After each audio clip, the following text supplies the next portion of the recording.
اور پھر ایک دن جنت کے تمام فرشتوں کو حکم دیا کہ آج میں اپنی اس میں روح ڈالوں گا، اور جب ایسا ہو تو تمام فرشتے اس آدم کو سجدہ کر دینا۔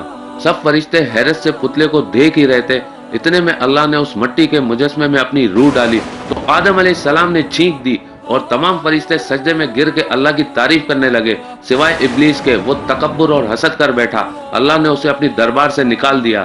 پھر اللہ نے حضرت آدم سے بی بی حوا کو پیدا کیا، اور ان کی جنت میں کی گئی غلطی کے سبب ان کو زمین پہ بھیج دیا، اور یہ حکم نافذ کیا کہ اب جنت میں وہی آئے گا جو یہ ثابت کرے کہ وہ ہمارا فرما بردار ہے۔ اور یوں انسانوں کے لیے دنیا میں امتحانات کو رکھا گیا تاکہ ہر انسان امتحان دے کر اللہ کو راضی کر کے جنت تک پہنچ سکے۔ تاریخ نے لکھا جب آدم اور بی بی حوا زمین کو آئے تو 200 سال تک ایک دوسرے سے جدا رہے اور اللہ سے معافی مانگتے رہے۔ بالآخر اللہ نے ان کی توبہ قبول کی۔ حضرت جبرائیل علیہ السلام انہیں مکہ میں جبل عرفات پر چھوڑ آئے اور وہ ساتھ رہنے لگے، اور پھر اللہ نے حضرت آدم کو حکم دیا کہ وہ خانہ کعبہ تعمیر کرے، اور حضرت جبرائیل اور حضرت آدم نے مل کے ایک گھر کا نشان قائم کیا جس کو بعد میں تعمیر حضرت ابراہیم علیہ السلام نے کیا، اور جسے آج بھی اللہ کا گھر خانہ کعبہ کہتے ہیں۔ حضرت آدم علیہ السلام جب جب اپنی خطا کو لے کر پیشوان ہوتے تھے یا اللہ کی عبادت کرنا چاہتے تھے تو اس جگہ آ کے اللہ کا ذکر کر کے اللہ کو راضی کیا کرتے تھے۔ حضرت آدم علیہ السلام نے 960 برس کی زندگی پائی، جبکہ آدم علیہ السلام کی زندگی 1000 سال کی تھی، کیونکہ جب آدم علیہ السلام جنت میں تھے تو اللہ نے حضرت آدم علیہ السلام کو ان کی تمام اولاد جن جن کو نبوت ملنی تھی ان کی شخصیت اور ان کی عمر آدم علیہ السلام کے نزدیک واضح کر دی۔ آپ نے جب حضرت داؤد علیہ السلام کی عمر کو 60 سال تک دیکھا تو اللہ سے کہنے لگے، اے اللہ میری عمر کے 40 سال میرے پوتے داؤد کو دے دے، تو یوں آپ کی دعا قبول ہو گئی۔ اللہ نے حضرت آدم علیہ السلام کو 2 فرزند عطا کیے، حابل اور قابل، لیکن شیطان کے وسوسے، حسد اور نفرت نے جب قابل کے ہاتھوں سے حابل کو قتل کروا دیا تو حضرت آدم علیہ السلام اندر سے ٹوٹ گئے اور بار بار اللہ کی دربار میں دعا مانگنے لگے۔ تو ایک دن اللہ نے جبرائیل امین کو آدم علیہ السلام کے پاس بھیجا اور فرمایا، اے آدم، اللہ تمہیں ایسا بیٹا دینے والا ہے جس کے نفس سے انبیاء اور اولیاء زمین تک پہنچیں گے، اس کا نام شیش رکھنا۔ شیش کا مطلب ہے اللہ کا عطا کیا گیا تحفہ۔ اور یوں اللہ نے آدم کی نسل کو زمین پہ پھیلا دیا۔ جب آدم علیہ السلام کا آخری وقت آیا، آپ نے اپنے بیٹوں سے کہا کہ میرا جنت کے پھل کھانے کا جی کر رہا ہے۔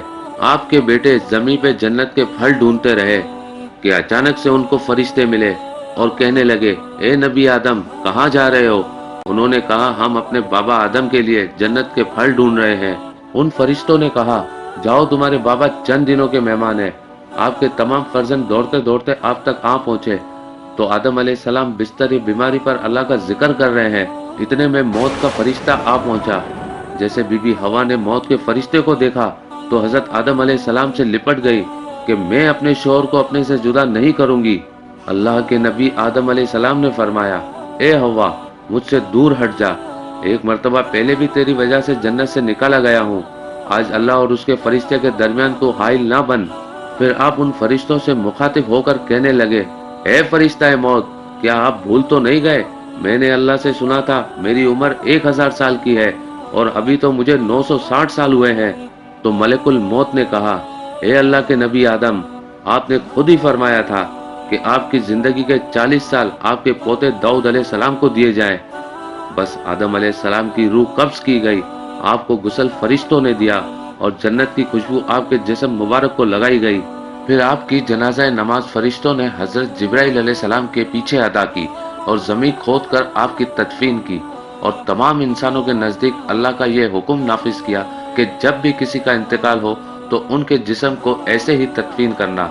آج بھی ان فرشتوں کی سنت پہ اہل ایمان عمل کر کے اپنے بزرگوں کی تدفین کرتے ہیں۔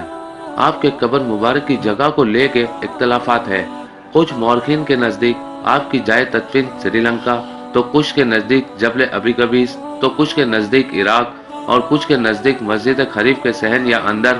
بعض روایتوں میں یہ بھی ہے کہ جب حضرت آدم علیہ السلام کا روح قبض کرنے کے لیے فرشتہ موت آ پہنچا تو آپ نے اپنے بیٹے، جس کو آپ نے اپنا جانشین بنایا تھا، حضرت شیش علیہ السلام سے کہنے لگے کہ اے میرے جانشین، میں نے اللہ سے سنا تھا کہ ان قریب اس زمین پہ ایک بہت بڑا طوفان آئے گا، اگر تم اس وقت تک موجود رہو تو میرے جسم کو اسی کشتی نوح میں سوار کرنا جو نجات کا وسیلہ ہے۔ اور اگر تم اس وقت تک نہ پہنچو تو اپنی اولاد سے وصیت کرنا کہ میرے جسم کو کشتی نوح میں سوار کرے۔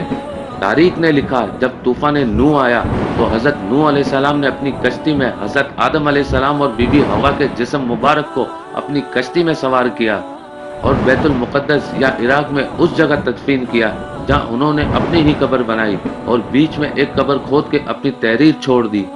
اور جب امام علی علیہ السلام نے شہادت پائی تو انہوں نے وصیت کی میرے جنازے کو اونٹ پہ رکھ کے حسن اور حسین کے پیچھے چلتے رہنا، جہاں اونٹ رکے گا وہاں ایک چمکیلا پتھر ہوگا، اس کو ہٹانا تو میری قبر بنی ہوگی۔